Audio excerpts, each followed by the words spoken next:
Kaya mo lang nilabas yan after I said that there is no such thing as West Philippine Sea. But that is in context of the fact that it is not yet registered in the International Hydrographic Organization. Alam mo, Commodore, ang procedure. Tama. Mr. Chair? No, you have to answer, Mr. Chair.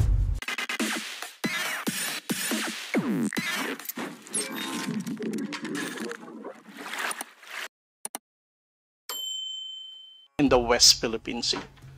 Mr. Chair, sinabi ko ba na katang-isip ang West Philippine Sea? I cannot recall, Mr. Chair. Hindi, kasi ang salita mo dyan, merong nagsabing katang-isip.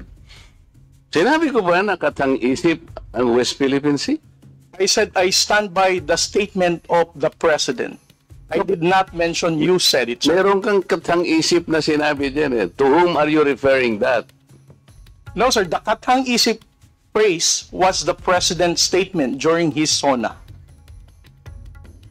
I just merely restated the statement of President Bongbong Marcos. Kaya nga, when he you are now delivered it to SONA. Kaya mo lang nilabas yan after I said that there is no such thing as West Philippine Sea. But that is in context of the fact that it is not yet registered in the International Hydrographic Organization.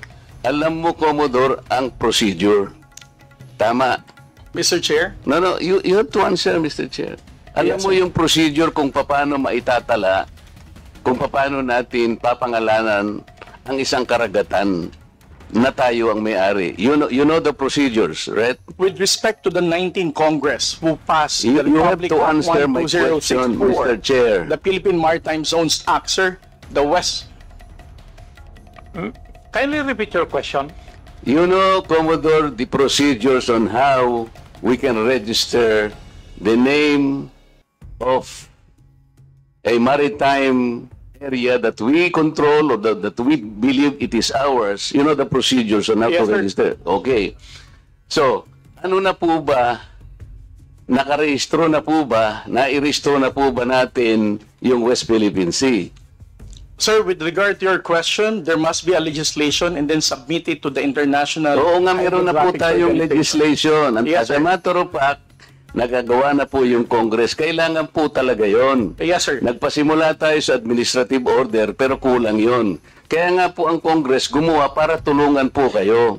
Okay, sa ngayon po, sa tagal na po ng proseso, yun po yung dapat ninyong palaging gagawin. Kailangan lahat ng lakas natin gamitin, maparehistro po natin. Pero ngayon, hindi pa nakarehistro. Tama po. Again, sir, answer your question. It Please. steps by Commodore, sandali. Yes, sir. Please answer the question Yes, directly. The question calls for a yes or no. No, sir. If it's in IHO, yes, through legislation. Sinasabi ko yung IHO because this is the only world body that officially names a particular area of the sea. Kaya sa konteksto po ng pinag-uusapan natin, kaya ko lang nasabi, sapagkat hindi pa po nakatala, we need the international community to recognize a part of our own. Yun lang po ang punto doon, Mr. Commodore. So kung hindi pa po nakatala, tama po ako, hindi ba? No, sir. You are inconsistent. No, sir. I did not say that you're correct. I will not agree that you are correct. West Philippine Sea is our exclusive economic zone. Eh, Mr. Chair, wala tayong dispute that. Sinasabi ko na nga sa iyo, yung sinasabi nating West Philippine Sea is our own exclusive economic zone. This is ours.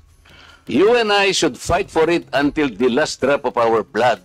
Ang sinasabi natin dito, kagaya ng nire-request ng CICC, let us educate our people sapagkat ang alam ng mga tao, lahat tayo, ang alam natin, nakarehistro na. Ang sinasabi ko, hindi pa po nakarehistro.